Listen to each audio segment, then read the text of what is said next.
Welcome to our weekly discussion of practical Lashon Harah topics.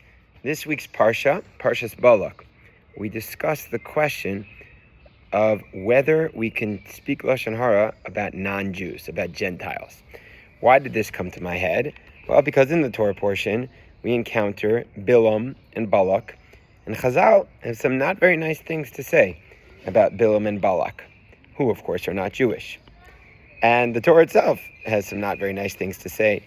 Chazal seem to even make it worse and talk about the flaws of Bilam and Balak. And this brought the question to me, is it problematic to speak Lashon Harah in general about non-Jews? So, in the Chafetz Chaim, the Helaga of Yisrael Meir Kagan, the Chafetz Chaim writes that the pasuk specifically relates to Jews when it lies out the Isser of speaking Lashon Harah. The pasuk in Vayikra Tes Zayin Tes says, "Lo telech rachil ba'amitecha." One of your friends, you should not be a gossipmonger amongst your nation, amongst your friends. And so he explicitly forbids, based on the Talmud and the earlier authorities, non-Jews from the prohibition of speaking Lashon Harah. And so a lot of people think that it's all good. You say whatever you want, as long as they're not Jewish. The reason being, of course, that not speaking Lashon Harah is like an extra kind act, and it's only reserved for your brothers, i.e. Jews. However, it's interesting to note that in the Chafetz Chaim itself, there are sources where the Chafetz Chaim writes in Shmiras Lashon, you are not supposed to speak badly about Lashon Harah. The Chafetz Chaim, in his 17th chapter, Shara Tfuna, quotes a famous midrash from Dvarim Rabbah, where the midrash writes, if you habituate your tongue to speak negatively about your brother who is not of your nation, i.e. a non-Jew, you will ultimately stumble and speak negatively about the son of your own mother, i.e. a fellow Jew. So in other words, you're going to get in the habit of speaking badly, speaking negatively, and it's going to ultimately lead you to speak Lashon Harah. So therefore, it is, I don't know if I would be so strong as to say prohibited, but it is negative. It is negative. It is not a good thing to do to speak Lashon Harah about a non-Jew. In the Sefer Chafetz Chaim Hilchos Lashon Harah, chapter 8, halacha 4, he writes that it's negative for a person's spiritual character to speak negatively about anyone, Jew or non-Jew. And interestingly, there are philosophers and poskim throughout the generations who have also strengthened this idea of the either Isser or at least bad practice of speaking Lashon Harah about non-Jews. For example, the Radal, who was a 19th century posek, wrote it's Asr, halachically Asr, based on this midrash quoted before, to speak badly about non-Jews. The Orchos Tzadikin, the famous Musar Sefer, it's actually anonymous, we're not sure who wrote it, but many read the Sefer, writes in his chapter about holy speech that speaking Lashon Harah about anyone, including non-Jews, compromises one's soul.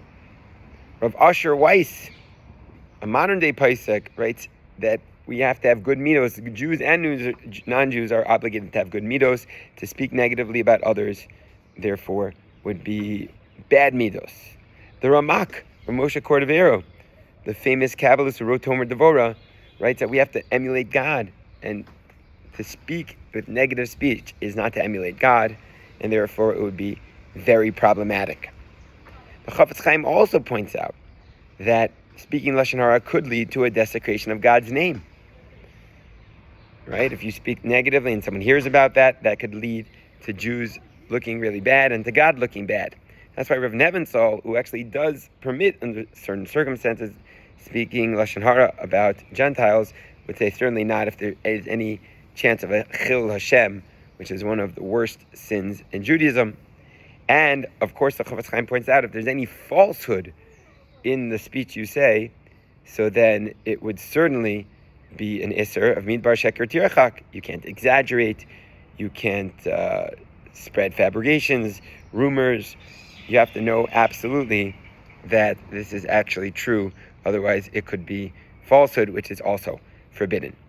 So, whether it's an Isser Darbanon, as Rav Karlitz, and by the way, Rav Kanievsky also feels like it's an Isser Darbanon of speaking Lashon Harah about Gentiles, or it could even go into midbar sheker, tirkach chilul Hashem, or it's simply bad midos, and could lead a person to get into the habit of speaking negatively about others.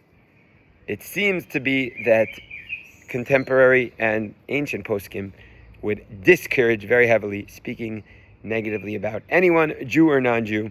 Rather, we should train ourselves to only speak positively, speak good about others, Jew or non-Jew, and in the merit of us speaking good and thinking good, God will speak good about us and think good about us, and we have more blessing for the whole world.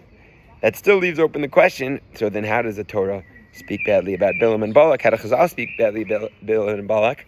Obviously, the answer is that for educational purposes, there are situations when we can speak negatively about wicked people, about people who are truly wicked and who all know to be wicked. And if the Torah is testifying that Bilam was wicked, then certainly it's true.